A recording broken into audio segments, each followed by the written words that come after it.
everyone, welcome back to my channel. Can you believe it's September? It has been like incessantly pouring with rain since the start of September. Sat in a slightly different place today because of the rain. It's quite dim in my flat. I keep wanting to sit in front of my nice bookshelf, which I'm sure you've all seen. You can see it on my Instagram if you haven't, but it's a little bit too dark over in that corner. I haven't like quite figured out my lighting yet, and I prefer natural day lighting. So I'm actually sat on a chair today and not on the floor. If you're new, welcome. My name's Charlotte. Let me get the introduction out of the way. Welcome to my August reading wrap up. If you haven't seen my videos before, I review like everything I've read during the month, every month, and I've done it for the last year and a half. We're coming up to 2 years of that, which is a bit wild. There's a reading playlist, like a bookish playlist on my YouTube page, which you can go and catch up with all of them if you want to see what I've read. I've got a really nice, lovely cup of tea here.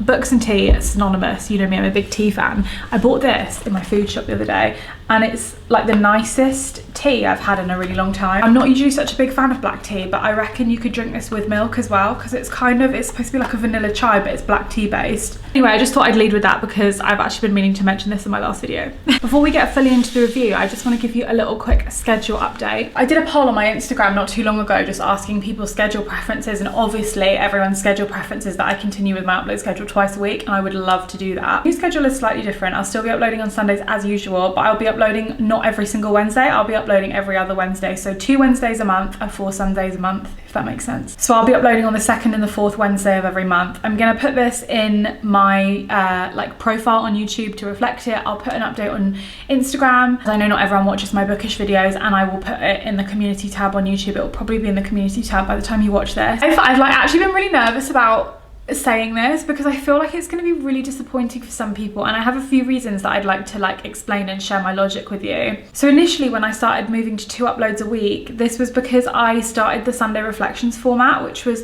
a quick, snappy, usually like 10 to 20 minute video that was just a sit down and talking video. So regardless, I always had a video every single Sunday that was like a chatty video, and I would call this, for lack of a better phrase, like a low energy video. I didn't have to put so much into editing. I didn't have to put so much into planning. It was just very easy to bang out 2 videos a week at that rate. I've lessened on Sunday Reflections because I was running out of like chattier topics. I felt it was quite a lot because it was getting quite, not heavy, but I was talking about things that meant a lot to me.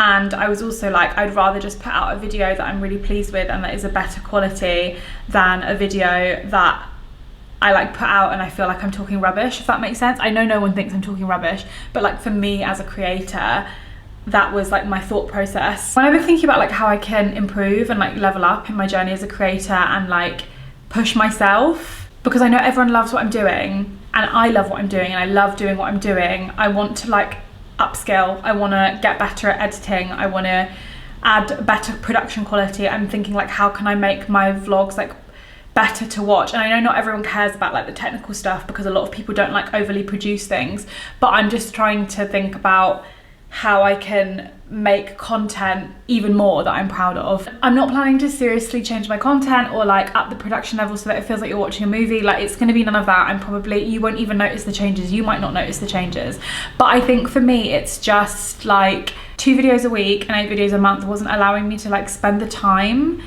making those changes that I wanted to. Like, I want to plan my content. I want to be more intentional with my content. My overarching goal as a creator for like the whole year was to really put my focus onto YouTube for like the first 2 quarters of the year, and I feel like I really did that, so I'm really pleased with that. This is all sounding very dramatic, and I know I don't need to explain any of this to you, but I just don't want anyone to feel disappointed by losing 2 videos a month. Basically, it just gives me more time to edit, it gives me more time to film, it gives me time to give you longer videos. I think at the end of the day I want to be able to put out content that I feel really, really proud of and super happy about.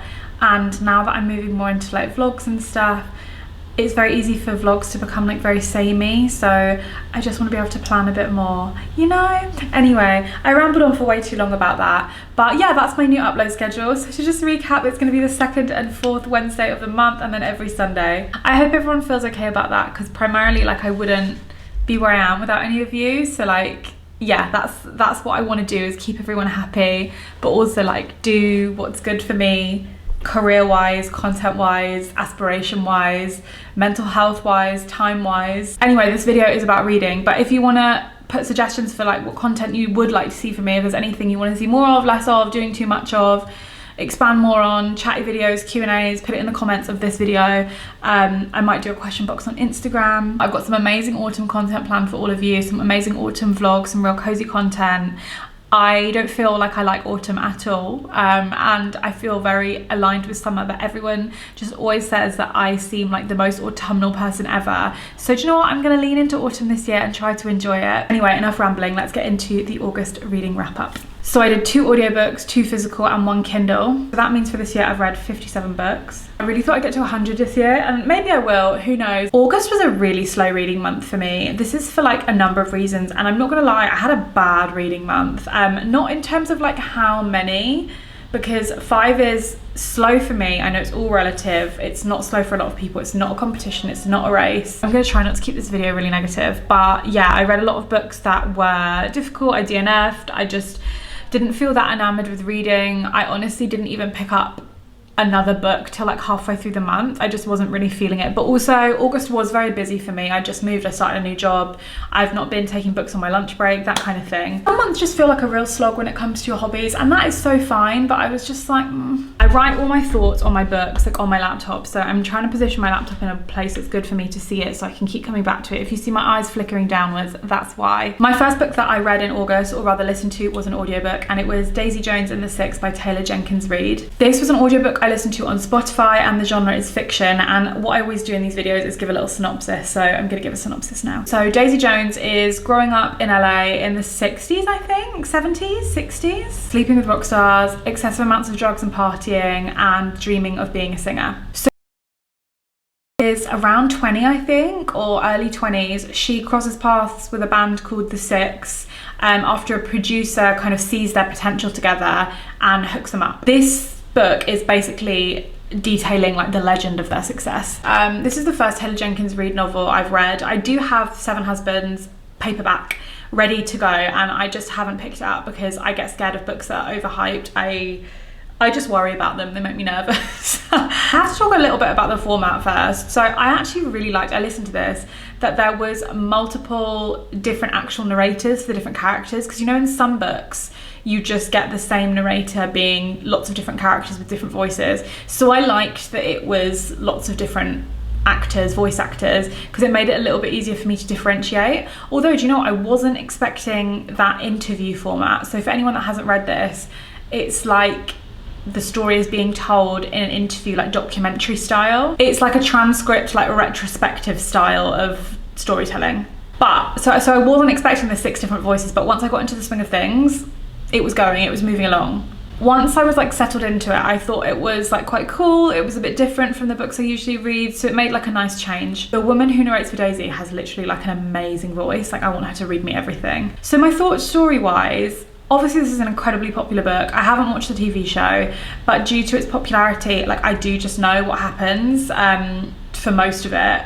I already was like in the know about a lot of aspects of this book. Not that that's necessarily a bad thing, but I think it wasn't that surprising to me. I think if I'd have read it kind of at its pinnacle and at its peak, I would have found it maybe a little bit more, I guess, revolutionary. I'm also painfully aware that this is based on the story of Fleetwood Mac, so the entire time I'm listening, I just like couldn't help drawing comparisons. I'm like, which character's who, which character's who? Obviously it's quite obvious, but as it progresses and you know, like you hear about the performances where they change things in the songs, and I'm like trying to link up, I'm like, which one is Silver Springs, the famous Silver Springs performance? So I think that was kind of taking me out of it, that I was constantly like running this parallel path in my brain, but that's obviously like my fault, not the writer's fault. I can't help but think that I maybe would have enjoyed this book more if I'd have actually read it and not listened to it. I don't know, does that sound a bit wild? I know what I said is this is actually what makes it really cool, but I think one of the downsides of this like transcript interview documentary style form of storytelling is that I didn't feel the sense of immersion, because I was just being told what happened. Like everyone was recounting everything, so I never at one point felt like I was living the story. I could like picture the story. I was really thrown in. It just felt like, we're going to tell you what happened and you're going to read it, listen to it, whatever. I really feel like connected to the characters, because it felt like something I missed out on, the way they were like telling it when it happened. Like, oh, you just had to be there. Do you know what I mean? Also, I didn't really like Daisy, and like I'm not sure that we're supposed to, but it kind of annoyed me because I'm like, obviously Daisy is supposed to be Stevie Nicks and I like Stevie Nicks. I don't know, she was a bit annoying to me, a bit insufferable. Maybe Stevie Nicks was, who knows, I don't know the gal. I get really annoyed at these videos because I constantly am like, I think, I feel. I think that the intention of this story is supposed to be like this tale of connection and ill-timed chemistry and like fated almost paths meet and then they separate, and it just didn't really land with me. It was just like, okay, sure, I think it's supposed to be this big chemistry build up tension, like, oh, almost but not quite in another life love. And I was just like, okay, yeah, whatever. My second book of the month was also another audiobook, and this was The Satsuma Complex by Bob Mortimer. This is a fiction, like, mystery. Our main character, Gary, goes for a pint at the pub with an acquaintance from work and meets a girl there. He doesn't get the girl's name. All he has that is left of the girl is a book that she left at the pub with him, which is The Satsuma Complex. See what they do there.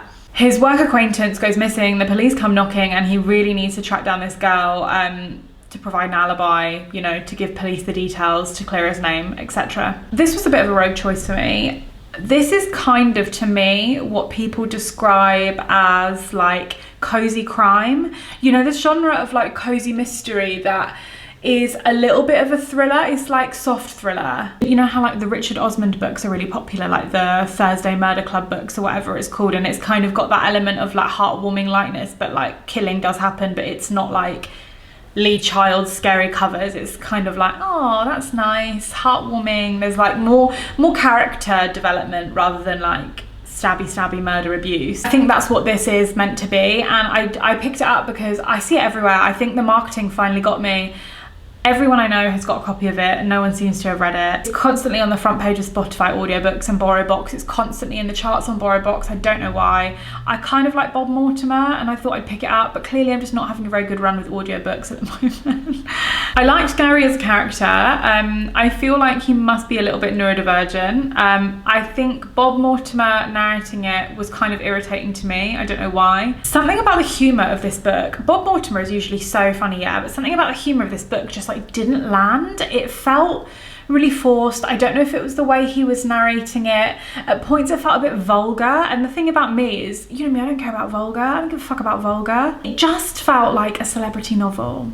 You know, like a celebrity fiction novel. Is that mean? I feel like it is. I think it's supposed to be really heartwarming and I just didn't get it. So the only reason I like carried this on is because it was quite short, and also I didn't actually really do much research into the book, so I didn't know that it was going to turn into this like crimey element. I don't usually pick up crime books, but when it did, it interested me a bit more because I thought it was going to be a bit more of a fluffy fiction, and I was like, oh, how is this going to play out? Plus points because Brighton was mentioned, and I love a book where Brighton is mentioned because it's like, oh, I live there. Quirky but forgettable. Sorry Bob, feel really bad about that. I would just say to anyone, like, don't bother. So my next book was a physical read, and it was Convenience Store Woman by Sayaka Murata. I'm gonna say lit fic. I'm not very good at the genres within fiction, but I'm gonna say lit fic. Correct me if I'm wrong. So Kiko has always been what other people might consider like a strange and unusual child.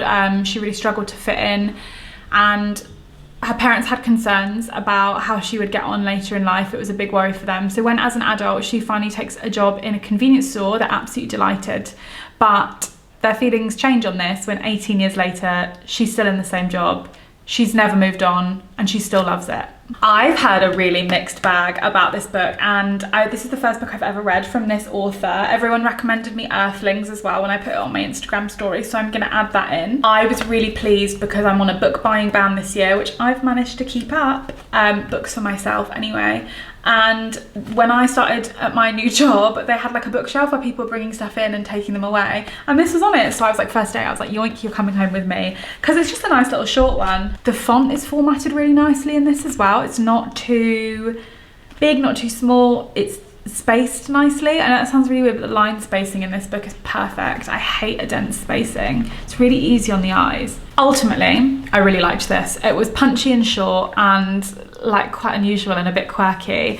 A lot of people said it's very, very weird, and it's less weird than I thought, but I have quite a high threshold for weird books. I think it was the perfect length for what it was. I agree to some extent with a lot of the messages that I do think it's strange, I do think it's unusual, I think it's quite quirky, but yeah, maybe not to the level that I was expecting. Though it's never explicitly said, I feel like Kiko is autistic or on the autistic spectrum in some capacity. There is so much in this book about assimilating into regular society, about adopting a mask day to day, absorbing traits of normalcy from like the people you immediately spend time with in order to fit in, like mimicking speech patterns, mimicking ways of dress, mimicking fashion trends, mimicking like conversational topics. Please note that when I say that, I'm not saying that those things in isolation are like typical autistic traits, because everyone will find themselves doing those things to different degrees in order to fit in. So doing those things individually or either in combination doesn't make you autistic. I feel like that's kind of obvious, but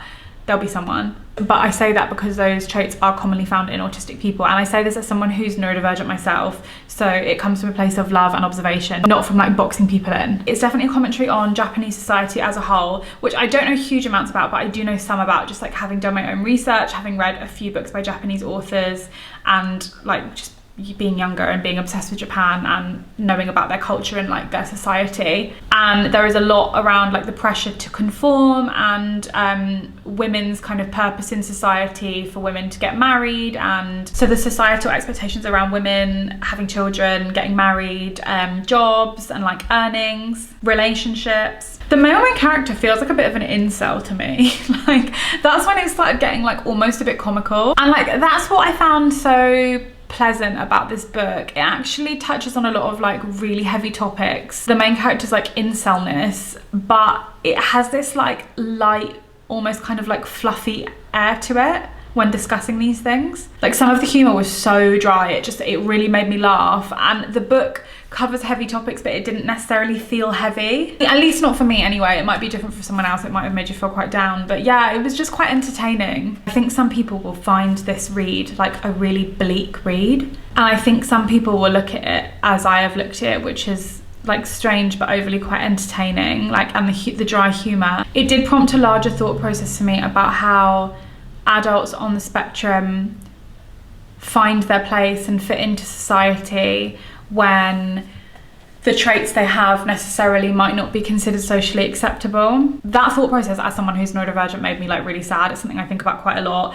I'm very privileged just generally in life, and I'm very lucky enough to have a good support system in place, and it just made me ruminate a lot about people who maybe are unable to work or who don't have that privilege or that support system. So yeah, it made me just think about like how this is a neurotypical world. So that made me feel a little bit blue at points. I was a bit like, oh, that's my thoughts. Short, punchy. Love to know what you think about this one if you read it, because it seems quite divisive. The next book was a DNF, so I'm just going to cover it really quickly. DNF is did not finish, for those of you who aren't familiar with the term, and this was another audiobook. So this is an audiobook that's fiction. It's called I Hope This Finds You Well, and it's by Natalie Sue, and it is fiction. Our main character Jolene vents her frustrations at her workplace by typing out what she really wants to say in an email at the end of the email, and changes the font colour to white and then sends it. Unfortunately, one of her secret messages is exposed. Terrible, cringy, awful, and HR get involved.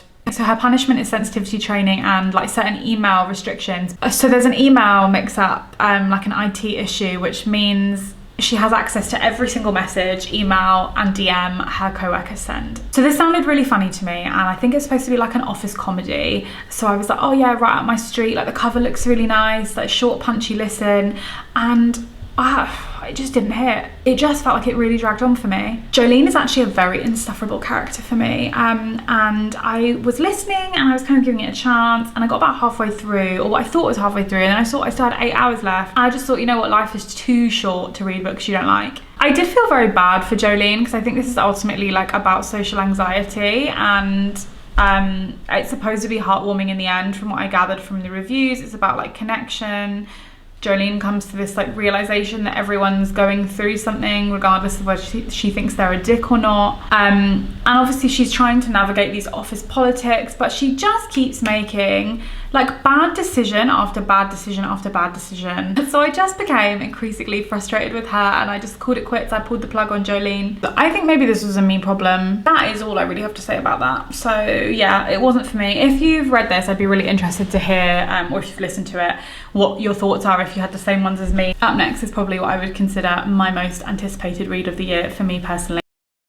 For me to read this, but it was The Goldfinch by Donna Tartt. I bought this in January and have been frankly quite intimidated by it. This is fiction for those of you that don't know. As with most books I'm really looking forward to reading, I read the blurb and that's it.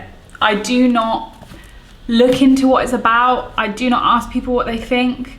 I do not look at the reviews. I just refuse. I will not let myself get like tainted with preconceived notions before reading it. If it's something I really, really want to read that's not super, super popular, obviously this is super popular, but I mean like if it's not a hype book, I don't see many videos about this anymore. I didn't write a synopsis of this one because I felt too overwhelmed, so I'm gonna read you the blurb. It's probably what I should do for most books, but usually the blurbs are quite long. So, age 13, Theo Decker, son of a devoted mother and an absent father, miraculously survives a catastrophe that otherwise tears his life apart. Alone and rudderless in New York, he is taken in by the family of a wealthy friend. Theo is tormented by longing for his mother, and down the years he clings to small things that remind him of her, a small captivating painting that ultimately draws him into the criminal underworld. I've read that 1,000 times. The book has the painting on the front, and I am still like shocked that this book was about a painting. It sounds really silly, but I wasn't expecting it. I don't know if it's maybe because I read the blurb in January, but I just literally had no idea what it was about. And then when I picked it up, I didn't reread the blurb. So I really had no idea what I was getting into. I'm gonna try not to talk about The Secret History too much, but The Secret History is one of my favorite books. So to say my expectations were high was an understatement. This review is gonna be really rambling because I haven't taken notes. So it's going to be in its most pure form, its least concise form. I started this book in July and I finished it on August the 29th. This book is 864 pages long. I was more intimidated to read this than when I read A Little Life, which is a little bit longer. And I really was conscious that I wanted to savor it, which is why I took so long to read it.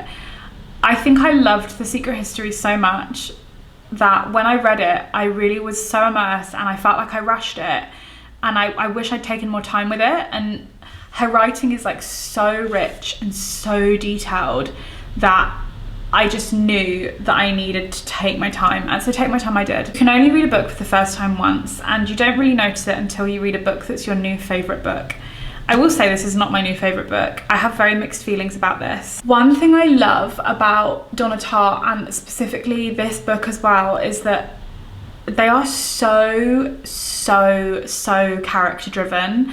And I know that the plot is a huge part of this and it is in The Secret History, but the characters are so fucking complex. Like there is so many layers, and maybe it's because I don't read really long books anymore, but I just don't think you get that as much.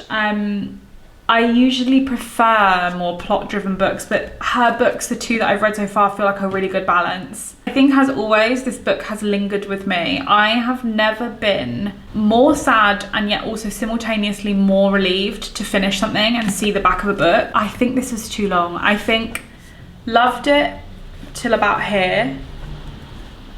Started loving it again about here.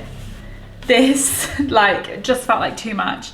There are so many long, meandering descriptions of Theo being like fucked up and on drugs, and there's so much. It just didn't have any qualities that I like absolutely loved. The first bit was like gripping.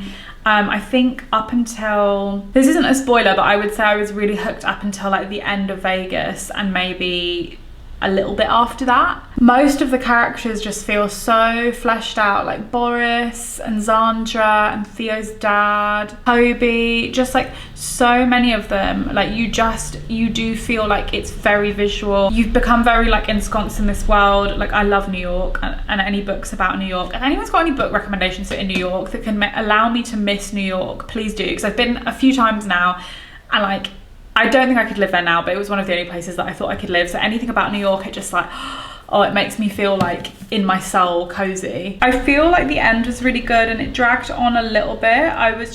Everything was just, I was reeling. I was just reeling and reeling and reeling.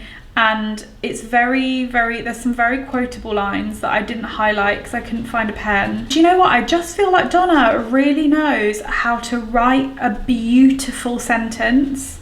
The sentence structure is insane. The way you lose this like punctuated dialogue at the end as well, I was like, ooh. So this is one that I didn't highlight. This isn't the one I was talking about, but he's talking in relation to his dead mother, so obviously it's going to strike a chord with me. Every new event, everything I did for the rest of my life would only separate us more and more. Days she was no longer a part of, an ever-growing distance between us. Every single day for the rest of my life, she would only be further away. That's fucking poignant, bro. The last bunch of pages are like so quotable. But does it make any sense at all to know that it ends badly for all of us, even the happiest of us, and that we all lose everything that matters in the end? And yet to know as well, despite all of this, as cruelly as the game is stacked, that it's possible to play it with some kind of joy. Ooh, a banger. One thing about me, I'm nothing if not hopeful. So yeah, that's what I think of it. It's a very mixed bag. I don't know if I'll ever read it again. I have a few books like this, one of them being Babel. There are parts of the book that I so desperately want to read again, like the beginning of the book, the first half and the end. But I don't want to read the book in its whole entirety, but I could just pick it up and read up to where I want to. I think it's gripping. I think it's good. I think there are elements of it that are a masterpiece. I just didn't love all of it as a whole. It's complex, but this book is complex. The whole thing is complex. She's a complex writer, they're complex characters. I loved the element of crime from an avenue that maybe I wasn't particularly expecting. You know, like art crime, furniture crime, fraud. I think I'm gonna leave it there because I could talk about that for ages. I could do a slideshow on it, but I wouldn't really particularly be saying anything. And then a last ditch attempt at finding some joy in my August reading. A last ditched but very successful attempt. I read a digital book and it is A Dowry of Blood by S.T. Gibson. This is a fiction fantasy historical romance, ? I'm desperate to get into the review, but let me give you a synopsis. Again, I haven't actually written any thoughts down for this because it's the end of the month. So this is, I guess, like a retelling of Dracula, written in letter format. Constanta is a medieval peasant girl saved from the brink of death by an aristocratic stranger, and so starts her new life. The decades pass and her husband Dracula starts to draw in more consorts into their relationship. First a rivalry, then she takes solace in the struggles that her and her consorts share as brides of Dracula. They will have to choose between their freedom and their love of their husband. So first and foremost, let's get this clear. This is a rave review. I have had this on my list for a really long time, and do you know the only thing that's put me off is the cover. I just feel like the cover is just, it's giving what it needs to give, but it doesn't look like a good book, for me anyway. And I am so glad I read this. I'm not even exaggerating. It's been about a week since I finished it. This might be one of my favorite books of the year. It's in the top 3 or the top 2. I don't know what the others are, but this is like the easiest 5 stars. I don't star rate books, but this is the easiest 5 stars I've ever given a book. I get really nervous rating books so highly because you might go out and read it and not like it and then I feel bad. But that's not the point. This was amazing. 304 pages, Victorian Gothic, sapphic, polyamorous vampires, queer romance, queer vampires, dark fantasy, bonds forged through blood that must be broken by death. Mature, I feel like, appropriate for the time.